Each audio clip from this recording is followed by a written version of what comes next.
Olá, o meu nome é Lígia, sou estudante de biomedicina aqui da DEVRA FBV e em conjunto com as alunas Isabelle Caroline, Stephanie Lima, Letícia Lima, Ítala Santos e Emanuela Cruz, foi elaborado o trabalho sobre câncer pulmonar, da disciplina de Anatomia Humana que é ministrada pela professora Tatiana Lins.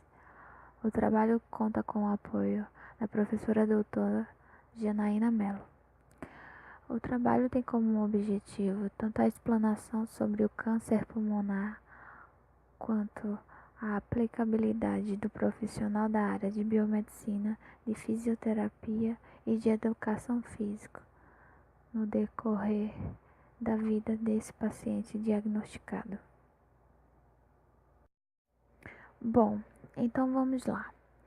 Quando se fala em câncer pulmonar, as pessoas têm apenas em mente de que é uma patologia muito grave que está ali acometendo os pulmões do paciente, que faz parte do seu sistema respiratório e por isso vai desencadear diversos outros problemas.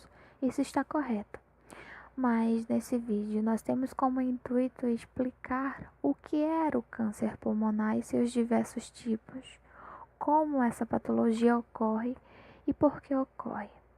Para esclarecer essas dúvidas, nós contamos com a participação especial da professora Janaína Mello.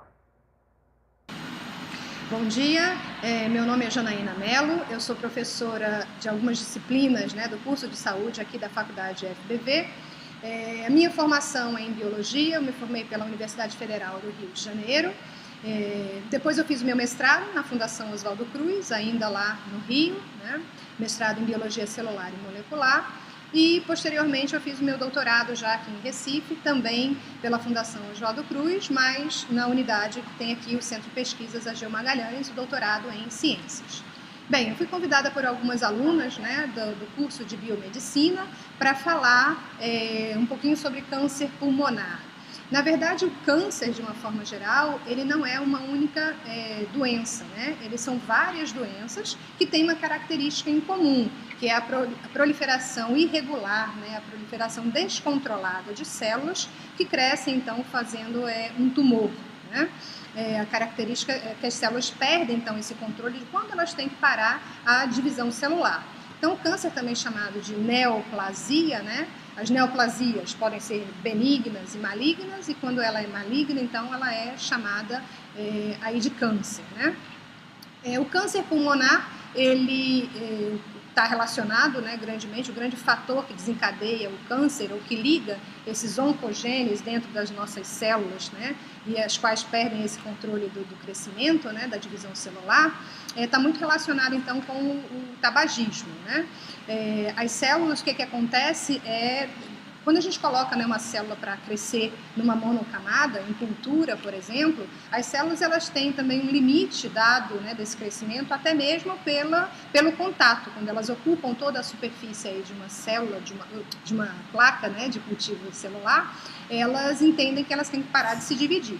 E com o câncer não acontece isso. A célula então se divide despropositadamente, e ela então passa a invadir os tecidos e os órgãos vizinhos.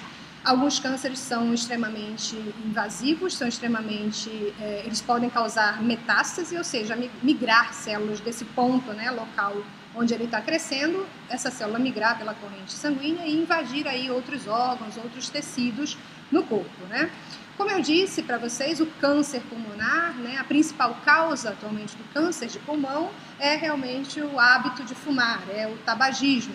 Substâncias presentes aí no cigarro, elas podem interferir na genética dessa célula e fazer com que ela cresça desordenadamente, Mesmo entre as pessoas não fumantes, que significa hoje aí aproximadamente 15% da população, não fumante, tem câncer. E esse câncer aí sim pode ser desencadeado por fatores genéticos, a gente tem fatores genéticos associados ao desenvolvimento de câncer, e também devido a poluentes que estão presentes aí, emitidos pelos carros, pelas indústrias, enfim, e também através do fumo passivo, O fumante passivo, ele também pode, então, desenvolver o câncer pela presença do cigarro, apesar dele não ser um fumante ativo, a presença do cigarro, da fumaça que está no ar, né, vai então desencadear esse câncer.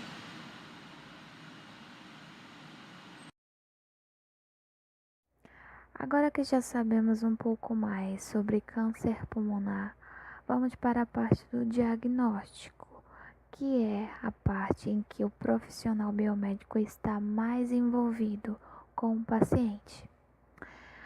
Para que houvesse o diagnóstico específico para os diversos tipos de câncer pulmonar, foi necessário a criação de um padrão, um ponto de vista anatomopatológico dos tipos de câncer existentes. Então, o Instituto Nacional de Câncer, chamado INCA, Instituto Nacional de Câncer José de Alencar Gomes da Silva, criou essa definição. Do ponto de vista anatomopatológico, o câncer de pulmão é classificado em dois tipos principais: pequenas células e não pequenas células, sendo os não pequenas células que compõem 85% dos cânceres. O tumor de não pequenas células corresponde a um grupo heterogêneo, composto de 3 tipos histológicos principais e distintos, sendo ele carcinoma epidermoide, adenocarcinoma e carcinoma de grandes células, correspondendo em cerca de 75% dos pacientes diagnosticados com câncer de pulmão. Dentre os tipos celulares restantes, destaca-se o carcinoma indiferenciado de pequenas células, com os 3 subtipos celulares: linfocitoide, intermediário e combinado, que é células pequenas, mais carcinoma epidermoide ou adenocarcinoma.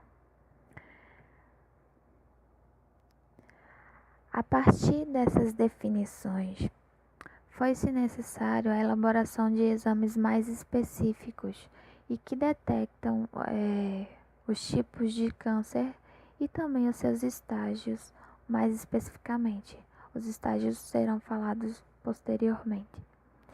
Então, os exames mais usados para fazer o diagnóstico dessas patologias é a radiografia de tórax, a tomografia computadorizada, a ressonância magnética, a citologia do escarro, a broncofibroscopia e a biópsia por agulha transcutânea. Cada um desses tipos de exames, eles são mais sensíveis para certos tipos de tumores, como por exemplo, a radiografia de tórax, ela é mais sensível a tumores periféricos. Ela é bastante utilizada também pelo fato de ter um custo-benefício baixo e o paciente, o risco que ele corre é insignificante, porque não é uma técnica, um exame invasivo. A tomografia, por exemplo, ela mostra noções precisas do tamanho, a localização e os níveis de invasão que porventura esse tumor já tenha neoplasiado outros tecidos e órgãos, entre outros. Assim como outros tipos de câncer, o câncer pulmonar possui diversos estágios. E como não existe apenas um tipo de câncer pulmonar, foi-se necessário a organização dos casos para que se avaliasse os tipos de câncer nos seus respectivos estágios. Estadiar um caso de neoplasia maligna significa avaliar o seu grau de disseminação. Reflete avaliar as taxas de crescimento e a extensão da doença, conforme ali a localização, o tamanho, a invasão direta e linfática, as metástases, a produção de substância e entre outros fatores. Conforme essa organização dos casos, foi se classificado 9 estágios para os tipos de câncer. Por exemplo, o estágio oculto, onde as células cancerosas são vistas em uma amostra de catarro ou em outros fluidos pulmonares, mas o câncer não é detectado em outros exames, de modo que a sua localização fica difícil de ser determinada. O estágio 0, que é o câncer quando já está localizado e pode ser chamado de câncer in situ, limitado à camada mais superficial que recobre as vias aéreas. O estágio 1A é quando o tumor tem menos de 3 centímetros e os linfonodos não estão comprometidos. O estágio 1B é quando o tumor tem de 3 a 5 centímetros de diâmetro e também não há o comprometimento de linfonodos regionais ou de outros órgãos. O estágio 2A é quando o tumor se espalhou para os linfonodos do mesmo lado do tumor primário, mas não atingiu o mediastino nem outros órgãos. O estágio 2B é quando o tumor já está maior que 5 centímetros e se espalhou para os linfonodos dos hilares ou brônquicos, ou pleura, ou vias aéreas, ou mediastino, ou pericárdio, ou outros órgãos distantes. O estágio 3A é quando o tumor de qualquer tamanho que atinge os linfonodos do mediastino do mesmo lado, mas não outros órgãos distantes. O estágio 3B é quando qualquer tamanho de tumor que infiltrou extensamente os linfonodos, mas não atingiu outros órgãos ou tumor que invadiu o mediastino, o coração, os grandes vasos, a traqueia e etc. E o estágio 4, que é quando qualquer tumor que tenha atingido órgãos distantes, que é o que se chama de metástase à distância. Antes do diagnóstico, como após o diagnóstico, o paciente pode apresentar os seguintes sintomas, como perda de peso, febre incessante, cansaço, dor, desconforto, chiado no peito, falta de ar, porque o paciente ali não vai estar suprindo a necessidade do organismo, a quantidade de oxigênio necessária para o corpo. Então ele vai se sentir cansado, vai se sentir fadigado, a tosse constante, sendo que essa tosse pode vir acompanhada ou não de sangue, entre outros sintomas que podem surgir antes do diagnóstico e o paciente já está ali num grau da doença avançado, ou mesmo durante o tratamento ocorrente dos medicamentos que são de ação muito forte, são medicamentos agressivos e que ali vão comprometer ali a fisiologia normal do corpo. Então vai haver uma agressão tanto para as células cancerígenas, mas também para o corpo do paciente. Então ele pode apresentar esses sintomas. Como os tipos de câncer pulmonar em seu estágio inicial é uma patologia assintomática, dificulta com que o seu diagnóstico seja feito precocemente. O que ocorre é que essas patologias elas só são descobertas quando já estão em casos mais avançados, como por exemplo a descoberta de tumores malignos. Em grande parte das vezes só são descobertos quando eles já estão em outras partes do corpo.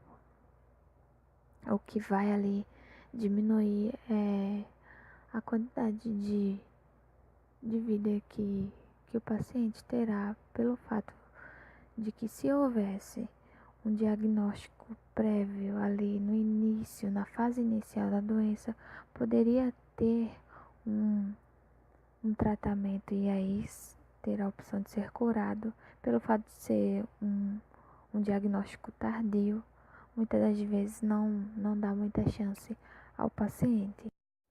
Alguns hábitos humanos e também como situações às quais somos expostos podem tanto potenciar a ação como originá-las. Como já foi dito, o fumo, o tabagismo, é a principal causa, mas também existem causas hereditárias e também o fumo passivo. Como também existe a inalação de produtos de agentes químicos. Esses fatores são fatores que influenciam o surgimento, como também influenciam para que essa patologia seja potencializada, como também o consumo de álcool, o sedentarismo, entre outros fatores. Bom, agora falando um pouco de como o fisioterapeuta pode interferir em algumas complicações que são decorrentes do câncer pulmonar, vamos falar das principais. São elas a atelectasia, a tosse e a dispneia. A atelectasia é caracterizada pelo fechamento total ou parcial do alvéolo. É uma diminuição no tamanho dele, ou seja, é como se ele murchasse. Geralmente ela é desenvolvida em pacientes acamados, pós-cirúrgicos, e pode ocorrer devido a um bloqueio na passagem de ar pelos brônquios. Esse bloqueio pode ser decorrido do excesso de secreção neles ou por algum tumor pulmonar localizado nos brônquios, pressionando-os e interrompendo a passagem de ar. Um exercício que auxilia na inflação do pulmão é a inspiração fracionada. Nesse exercício, o paciente faz um processo de pequenas inspirações até encher o pulmão ao limite, depois uma pausa e depois ele expira. Nesse gráfico, podemos ver como funciona. E em seguida, teremos um vídeo demonstrando o exercício. Vamos? Inspira, inspira, inspira, inspira, inspira, inspira, expira. Mais uma vez. Inspira, inspira, inspira, inspira, inspira, inspira, expira. A tosse pode ser dividida em seca e produtiva. No caso da produtiva, são feitas técnicas de higiene brônquica como tratamento, que são tapotagem, vibração e drenagem postural. A tapotagem, que também é conhecida como percussão, é feita com as mãos em forma de concha, para que o ar que fica entre a mão e o corpo do paciente exerça uma pressão que é repassada aos pulmões, fazendo com que essa secreção que está presa nas paredes dos brônquios se solte, desça para o meio dorsal e seja excretada mais facilmente com a tosse. A seguir, teremos um vídeo mostrando como é feita a tapotagem.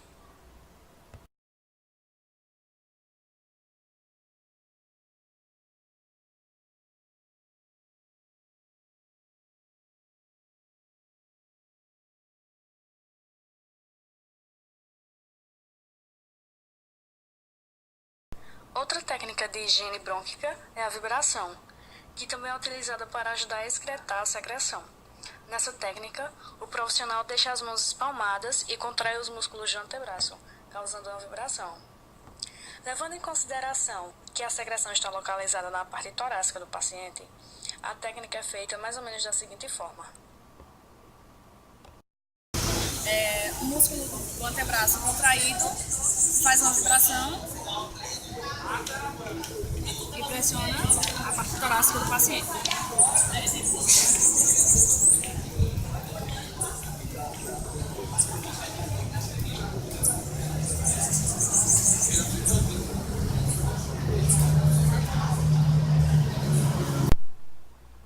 Vamos falar agora da dispneia. Nesse vídeo, é a última complicação que vai ser abordada.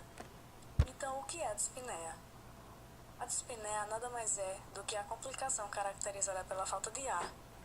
Ou seja, é quando o paciente que tem o câncer pulmonar sente dificuldade ao respirar. Ela pode ser uma consequência da obstrução das vias aéreas. Um dos exercícios que ajudam no tratamento da dispneia é o que vai ser mostrado no vídeo a seguir. Esse exercício é executado. Enquanto o paciente inspira, é exercida uma pressão na sua parte torácica, da seguinte forma. Inspira, expira, Mais uma vez. Respira.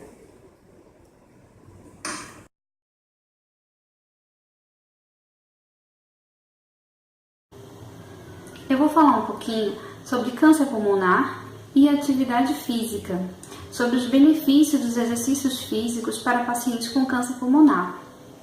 Uma das principais associações que nós fazemos quando pensamos em pacientes com câncer de pulmão é que ele deve se movimentar o mínimo possível para não sobrecarregar a sua capacidade respiratória.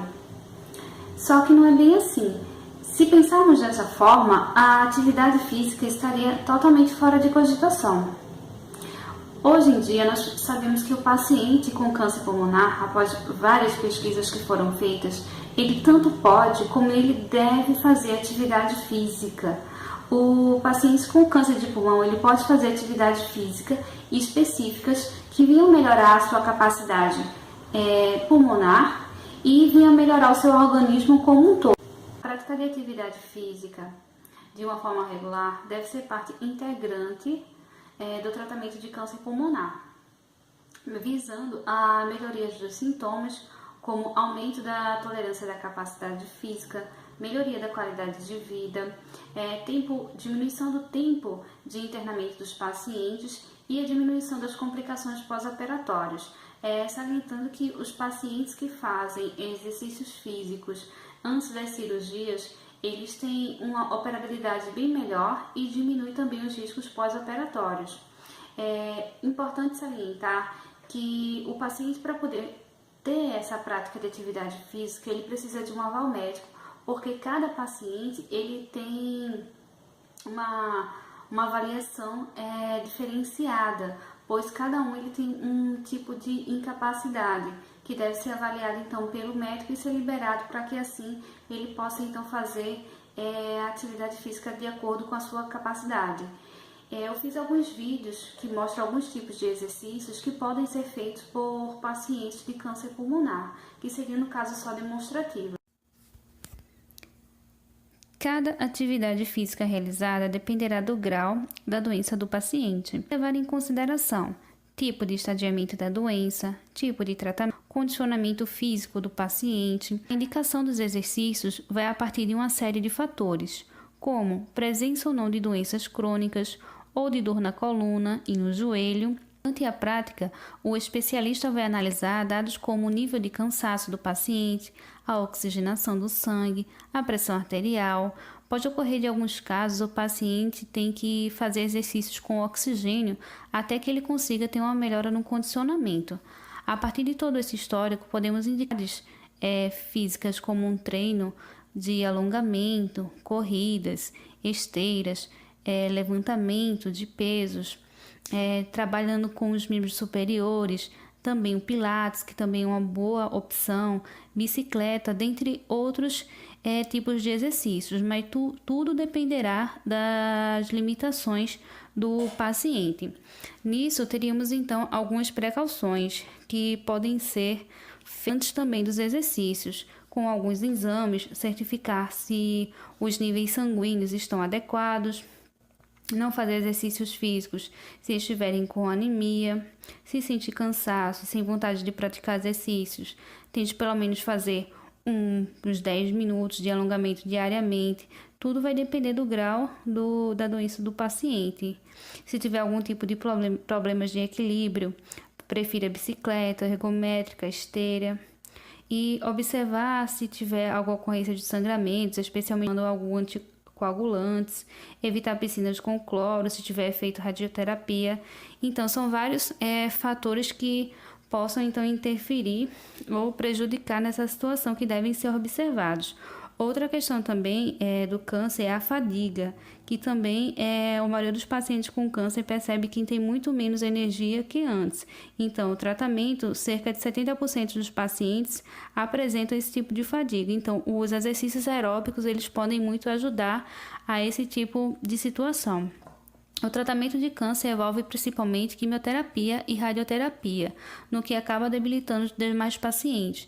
O exercício físico bem orientado por profissionais qualificados para esses pacientes diminui consideravelmente a debilidade física trazida pelo tratamento e a baixa do sistema imunológico, melhorando a qualidade de vida e diminuindo a mortalidade e a reincidência da doença.